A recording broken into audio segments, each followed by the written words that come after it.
it starts in the high schools. If you're not putting forth the effort to teach and in the high schools and trying to get that higher education and letting the students know, like, you need to pass this class because once you get to college, you know, you would be basically behind. And if I knew that in advance, I'm pretty sure that I would have put more effort into passing in class, I didn't pass the class, I passed the class in high school, but it wasn't my best foot forward. I didn't put my all into it. I didn't do my best.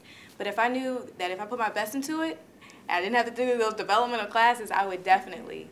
I wish I would have taken the placement test more seriously, because the second I walked to community college, they handed me the placement test and take it. They didn't stress the importance of it. And I feel like if I would have studied before, if I would have took some refresher courses, I wouldn't have placed so low and then had to use money to just try to get up to the credit level classes. And then I wouldn't have to take summer classes and winter classes just to be on track for graduation. And it felt like a deceiving process, kind of like in the high school, I was doing really good in math, really good in math. You take the placement, you're in a developmental class. Yeah, you just don't expect you don't have really a choice. And they kind of, like she said, they kind of hand it to you out of nowhere. As soon as you walk in the door, it was hard to breathe. As soon as you got in, you got to first apply, you got to admit. I mean, it's very unexpected. You do great in high school, and once you get to college, it seems like you're not prepared. So a lot of this is coming from high school. It's not the college's fault. It's our high school systems that aren't really setting students up to date. So now community colleges are working with high schools, aligning these programs so that they're both on the same track and on the same level. So when students get to community college or any college in general, they're pretty much set. So our experience here has been eye-opening. Like a lot of these taxes we have, it's like you don't realize they're there. So I mean, it's been a great experience. It's been just fantastic. We now get to have an input in our school because of this. So.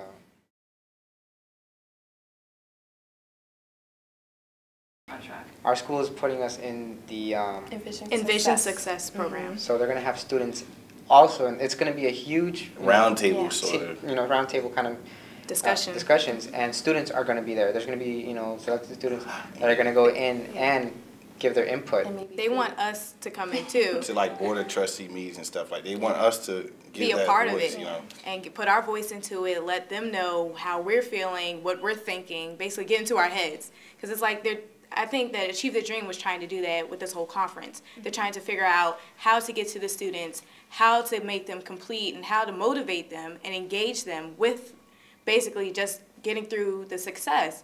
And I think that this whole conference has opened my eyes. I don't know, it has opened their eyes, and I'm just like, wow, I would really like a conference to where the students can be here, maybe teach a workshop, let the faculty know, maybe if you did this instead, I would engage more. I would be more willing to put in, into the class. And I think the completion rates would go up. And not only did it open our eyes, it opened our faculty's eyes. Yes. They participated today. They know now that how we feel and how we need to get that message out. And it's not like they hadn't been doing it before, except now there are just these tactics that were presented that are just so much more, it seems like they're so much more effective. Because they make decisions for us, but they don't access what we want and what we need. Like they teach math a lot online, and that's kind of I think weird. math is more of a subject where it's hands-on. You need to be engaged, right? Yeah. And one thing that we're planning on doing is actually using our community as examples in math. So, for example, instead of using find the area of California, it's now going to be find the area of Largo. So now there's more of a correlation. There's now like a correlation between our you get that rich history. Right. You're learning math at the same time. You want what you're learning to be relevant. So you're now, and like somebody said, owning your math and not just renting it for that one test.